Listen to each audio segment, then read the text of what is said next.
Hello, so this is a video I'm supposed to be watching for my class.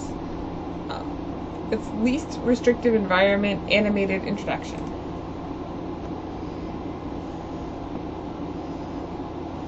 Least restrictive environment legislation has been around since the 1990s as one of the 6 principles under IDEA, for which the groundwork was laid in the 1970s. The controversy over how LRE is interpreted and practiced seems to be a topic of interest to this day.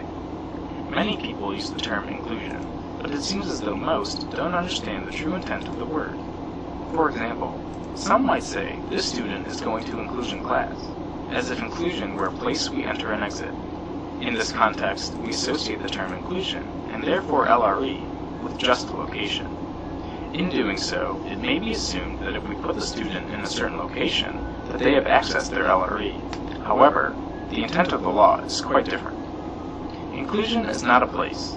Inclusion is a philosophy, just as LRE is not a place, but a package of supports and services that include elements of a setting, materials, accommodations, and personnel. Both LRE and inclusive philosophies are a foundation in the structure of best practices that ensures that all learners have access to meaningful education. The continuum of LREs is as vast as the needs and skills of the learners we teach. Each student needs individualized consideration for LRE based on his or her unique strengths and needs. Remember, LRE is not a place, but a range of services and supports that should be provided in general education settings as often as possible. Imagine a backpack containing all of the IEP team-determined supports and services which a student can carry with them throughout the day.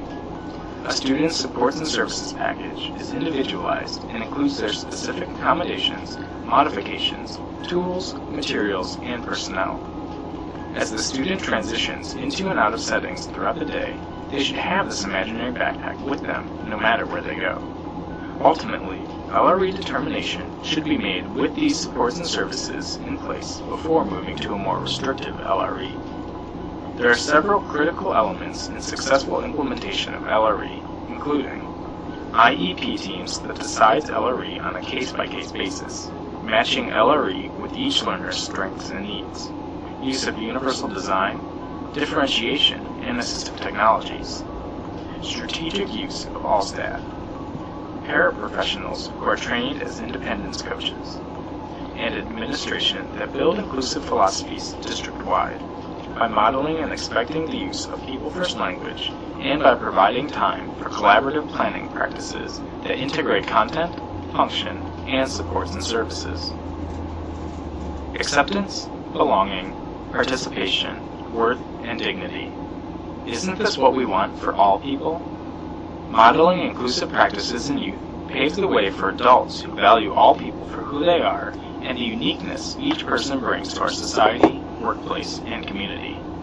If we want better outcomes for individuals with disabilities to work and live side by side, we need to build the understanding early in life that each person has a unique set of needs that they bring with them everywhere they go.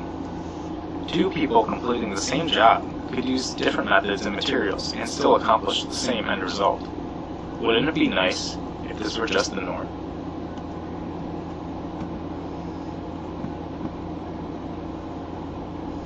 That's it for this video. I really enjoyed that.